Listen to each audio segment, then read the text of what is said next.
If you find yourself asking, why do I feel so lost, especially after I've just had my heart broken, keep watching. This video is for you. A few years ago, I was heartbroken, exhausted, and asking myself the same question over and over again. But what I didn't realize at the time, that I wasn't just grieving a relationship, I was grieving myself. Somewhere along the way, I had lost touch with who I was. And the only thing that made sense was to get in my car and drive to the forest and put up my hammock.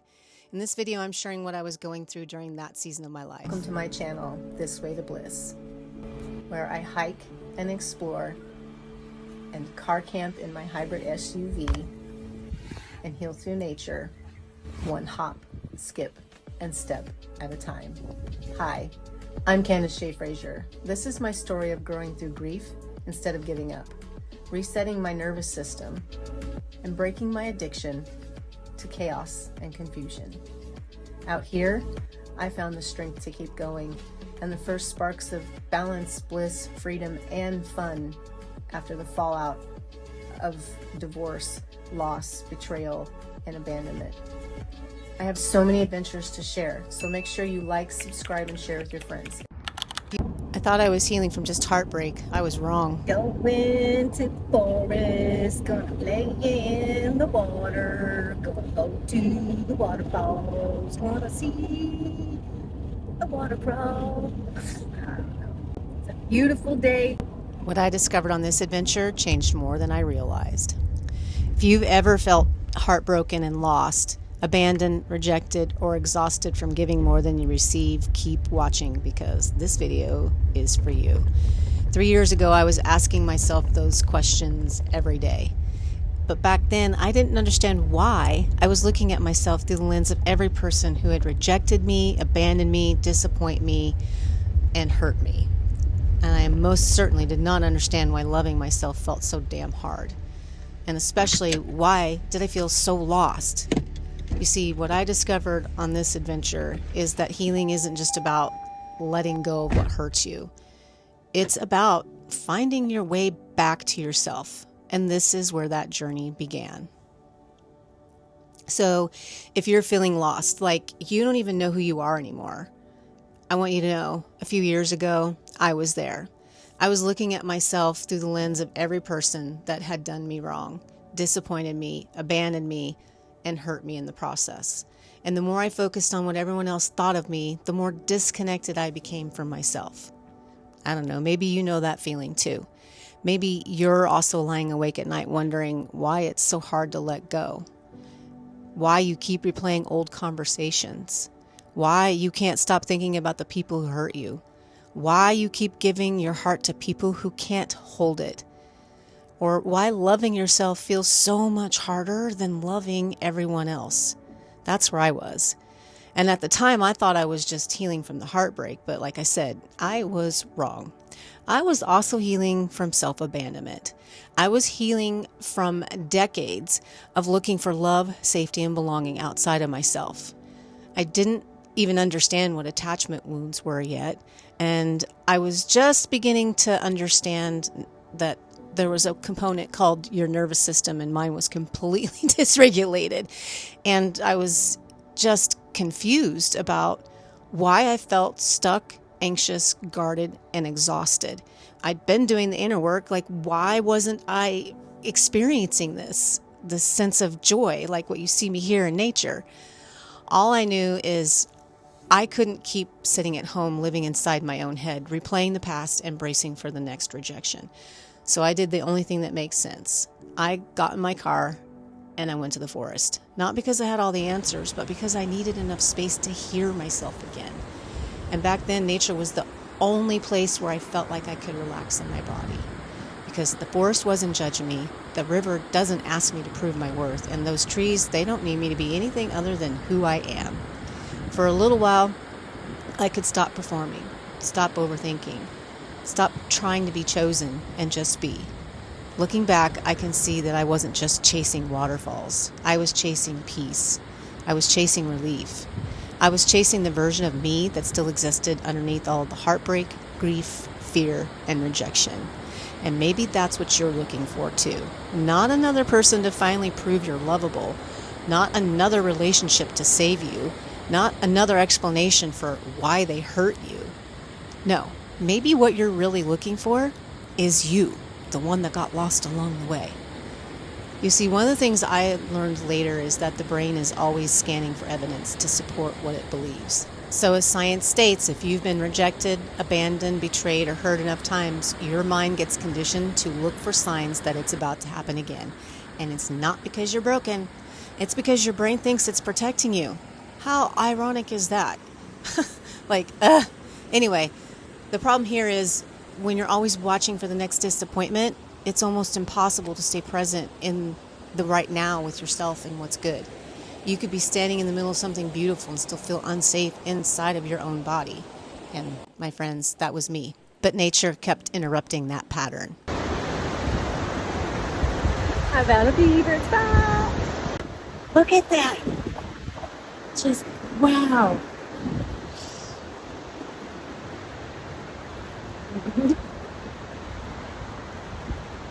It makes me happy because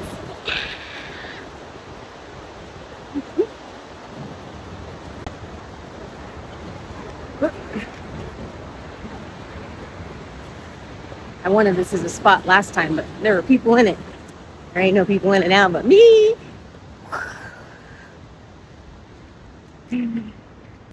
Let me know in the comments if you also can be surrounded by trees, waterfalls, sunshine, and peace and still have a part of you wondering, when is the next hurt coming?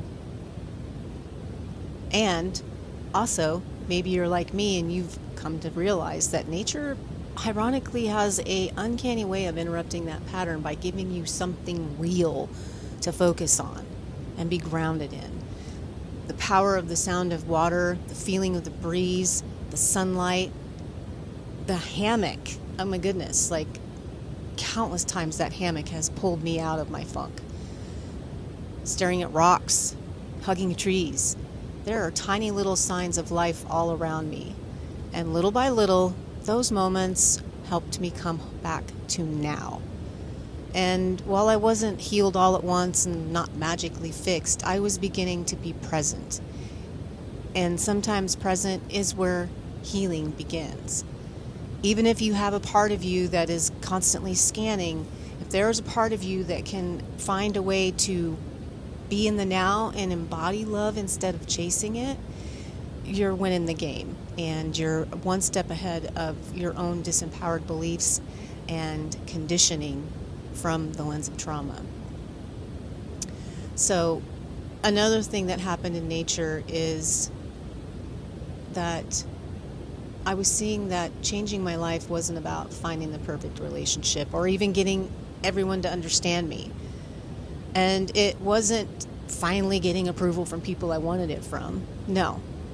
It was slowly learning how to come back to myself through one walk, one boundary, one hard conversation, one day sober, one day no contact, one day without chasing someone who couldn't meet me where I was, but instead, one day choosing to be present with me, sitting in the pain and focusing on where I could create peace within me without needing anything or anyone outside of me.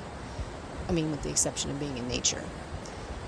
So eventually those days all added up, and at this point in the journey, I had 15 months sober from alcohol and 15 months no contact from a toxic relationship that I had spent nearly a decade in trying to prove my worth. And then just the fallout of that was intense. And if you go back and watch any of my other videos, you can see just how impactful that experience was. And it's also why I do what I do now with helping other women learn how to come back home to themselves after being lost, after heartbreak, especially the toxic ones. Because I want others to understand that healing doesn't mean always just letting go of what hurt us. It also means learning how to create love, safety, and belonging that we keep searching for outside of ourselves. And that's what this day in the forest, if we look back, was reconditioning me to experience and embody. And to some, it may look like I was escaping my life, but it wasn't. I wasn't just getting away. I was coming home to myself, to my body, my breath, my joy, my own inner voice, to the woman I had abandoned while trying so damn hard to be loved, to be accepted, and to feel safe.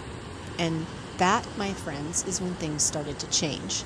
When I stopped chasing love and started creating it. And it didn't happen perfectly, not even overnight. It was one tiny choice at a time. Kind of like this little ant, carrying what looked impossible, one step at a time, 1 inch at a time. Still moving, still trying, still stronger than it looked. And maybe that's you too.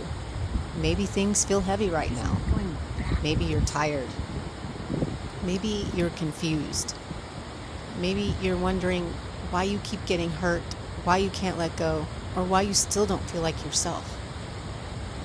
And you're saying, why am I so lost and why does love always hurt? I want you to know this. First of all, you're stronger than you think. And second, you don't have to have everything figured out today. You don't even need to know the whole map. You just need to know the next step. And for me, that step was getting in my car and chasing waterfalls. Maybe it's a walk, a boundary, a journal entry, a quiet morning, a decision not to text them even though there's a part of you screaming inside, just do it. There's another part of you that's probably screaming a lot louder, no, we need to just say, nah, I'm gonna stay away from that negative influence, release it, and love myself. Maybe it's a decision to stop looking for your worth in people who couldn't see it. Whatever it is, keep going. Because sometimes you have to get away from everyone else's voices long enough to hear your own. And sometimes, when you feel lost, you go to the forest, you put up your hammock, you meander through it, and you just sit and watch a tiny little ant trying to carry something up a rock vertically. That seems an impossible feat, and suddenly your perspective shifts and you realize I can chase waterfalls and find my way back to myself. Looking back now, I can see this day wasn't really just about waterfalls or the forest, and it certainly wasn't escaping my life. It was about reconnecting with it. And while I thought I might have been searching for answers, what I was actually searching for was myself. And little by little, one trail, one hop, skip, jump at a time, one boundary, one difficult choice, I started finding my way back. And not because everything around me changed, but because I did. So if you're in a season where you feel lost, heartbroken, disconnected from yourself, or stuck in patterns that no longer serve you, I hope this reminds you that healing doesn't have to happen all at once. Sometimes it looks like getting in the car, turning off the noise, and giving yourself enough space to hear your own voice again. So keep going, keep choosing yourself, and trust that you are finding your way even when it doesn't feel like it. And if this video resonated with you, I'd love to hear from you in the comments. Have you ever had a place in nature that helped you reconnect with yourself during a difficult season? Until next time, cheering you on your journey of self-discovery and healing. If you enjoyed this video, please make sure you like, comment, subscribe, and turn on your bell notifications so you can traverse the next trail with me. Stay sovereign, self-sourced, and remember,